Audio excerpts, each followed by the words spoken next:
Morning. Will every Vlogmas start this way? Probably. Come on. Good morning. Welcome to Vlogmas Day 2. Just got back from a workout. Colton's already off to jury duty because if you guys don't know, my husband, Colton, the other half of my musical duo as well, got summoned for jury duty the week before we moved. So he left. Hopefully got there on time. I haven't actually checked with him. He usually texts me that he got there. Oh my god. Oh, okay. I just took our dog Finn on a little walk and I'm about to make a fat cup of coffee. We did our workout this morning, but a little update for those of you guys. I can't remember if we told you last night. We got a text from our future landlord in the new place saying that the copper pipes were stolen from underneath the house that we're moving into. So our move-in date might have to be delayed, which is a big bummer because obviously we have to be out of this house at a certain time.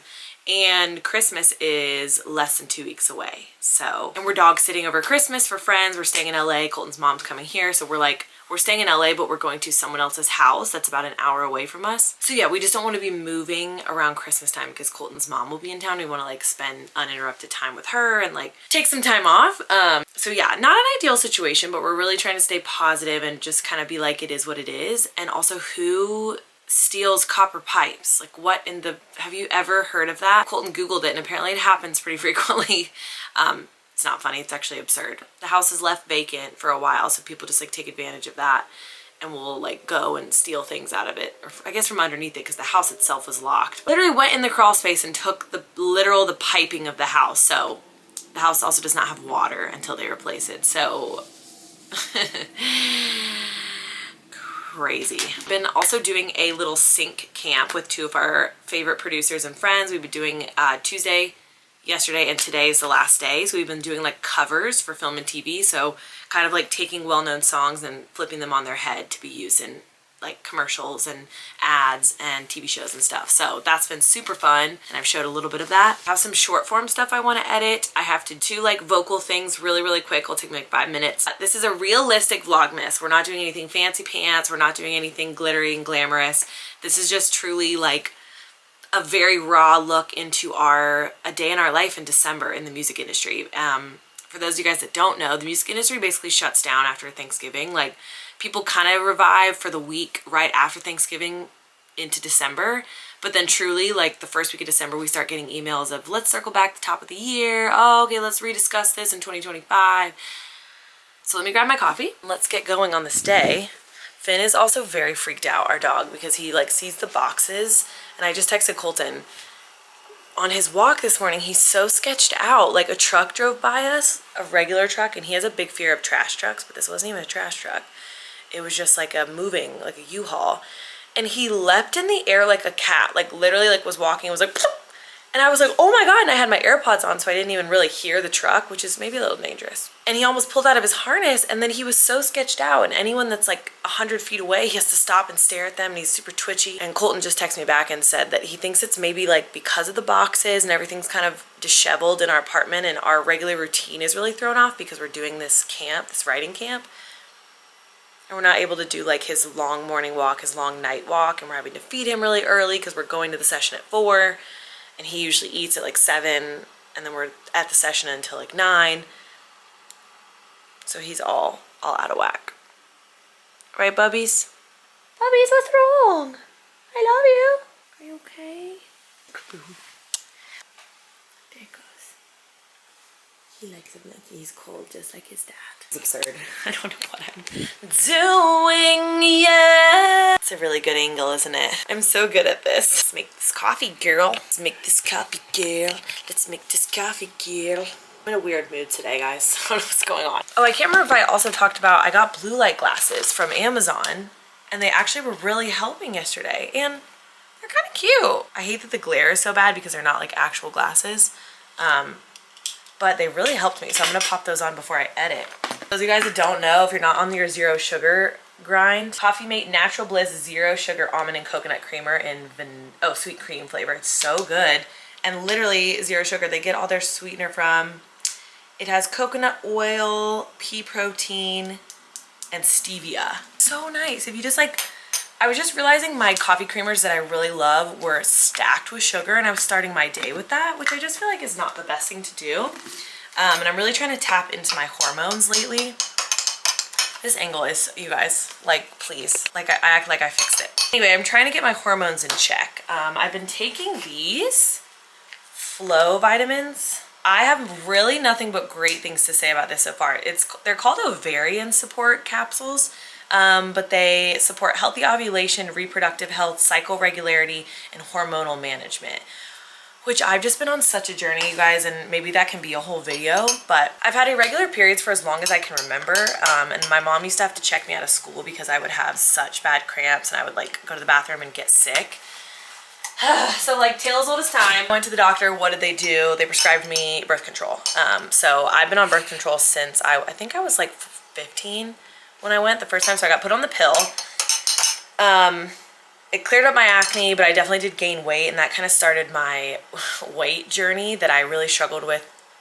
I still struggle with it today, but that really nose-dove me into my like weight fluctuation, which later led into like a very light eating disorder, which is not good times. When I got older, I started getting into the age where I didn't want to take the pill anymore, but I wanted something lower hormone. I tried out the IUD. I loved the IUD. First of all, it was the worst pain I've ever felt in my life getting it inserted. Awful. I passed out and slid nether regions first into this poor doctor. Can never show my face there ever again. But it was great. So like the first little bit, it's a little bit strange because the IUD basically makes you not have a period, which in retrospect can't be healthy. Like I think we definitely are supposed to shed that lining of our uterus. It's part of our natural process. So, you know, hindsight 2020, but doctors say it's safe, whatever, and it was like one of the most efficient birth control methods. So I loved it. I only would cramp for like a day or two, and it was super light, and then if I did bleed, like it was very little. And I loved it, and it was super regular, like when I would have my cycle. So I got that one out, and then I got a new one put in because it was done. I also had crossed the 25-year age, and I definitely read a lot that like your hormones completely shift at 25. It's like one of your big, it's like 25, 33 or something, and then 40. I don't know, don't quote me on that. I got my new one put in because the years had gone up on the first one, and I entered into the worst depression I've ever experienced. Like very reminiscent of my early like 13-year-old feelings of depression for the first time, and which, you know, I was struggling with like parents getting divorced, separating, remarrying. There was a lot going on, but this one I was just dark, like dark. I didn't want to get up out of bed. I didn't want to leave the house. I didn't want to talk to our friends. I didn't want to talk to Colton. And I've said this a few times on social media, but like thank God for Colton, because he just got up and cooked for us and grocery shopped and cleaned and took care of our relationships and made it seem to everyone outside of us that I was fine, but then was like coming to me being like, you need to get into therapy, we need to get the IUD out, we need to figure out what's going on. And I was very much like the pouty girl attitude of like, I'm fine, like it's fine, I'll power through. Which we as women have to stop. Like we have to stop saying we're fine when we're so very clearly so not fine. I was having really dark thoughts, I'll put it like that. I've never had thoughts like that before in my life, and it got to a place where I was just crying every day. At some point in the day, I would just be overcome with deep sadness, like anger at myself, disgust with myself, like really, really bad. So all that to say, I went to get that one removed. And then that replaced as the most painful thing I've ever experienced. I thought the insertion was painful. The removal, I broke out into cold sweats. I was shaking from the pain. I've never shook from pain before. That was, oh my God. And I was on a metal table, like obviously with a paper over it, but the doctor, it's like not a quick process. Like you have to get up in there, and then there's a lot of holding and clenching and pinching for like 3 minutes. And then the removal, I had to lay there for a second, because not even because I felt weak, but because I thought I was gonna black out from pain. Like I was like, I cannot stand up. I cannot put weight in my legs. I'm gonna crumble to the ground. So anyway, back to my hormones. Got that out, started feeling like myself again, thank God. Really started to resurface as my personality and my social ability, like it was just, everything was coming back to life. But now, and I'm putting this in the universe as all good things. Me and Colton both want kids. We're not sure of the timeline because like we're not 22 anymore, and like I know that at the age of, I think it's like 28, it's already a geriatric pregnancy, which is insane to me. But I also just don't feel like right now is the right time. It just like, I want to feel 150% like, okay, right now, if we got pregnant tomorrow, it would be perfect. We're financially prepped, we're emotionally prepped, we're mentally prepped. And I don't feel like I'm ready. I don't feel like I'm ready for that to be my main role as mother. Like I still feel like I have roles to fill before I do that. And I do know my biological clock is ticking. Like I totally know that. And also I hope I'm able to conceive, because we just don't know that. So anyway, like proactively, before we actively start trying, whenever that may be, I definitely want to get my hormones in line, because I do have a lot of symptoms of what TikTok has told me is like a PCOS. Just random, you guys can Google the symptoms if you're curious, but I've definitely experienced most of those symptoms all the time. So I've thought about going to like a naturopath doctor or a homeopathic doctor or something that's a little more natural, because a lot of what I've seen online is if you go to like your regular provider, a lot of what they're going to do with hormonal issues is prescribe you birth control. And I will not be going on birth control ever again.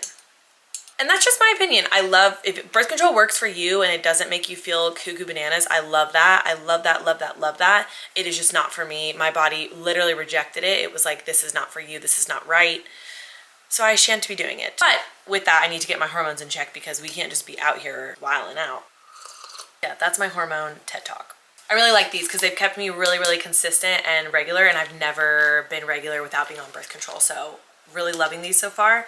And I feel like it's kept my mood pretty like regulated. Obviously we have a lot of stressful stuff going on in our life, so that can be contributing to my little bit of mood swings. But I feel a lot more regular in my up and down of my day. So, okay, let's get to work.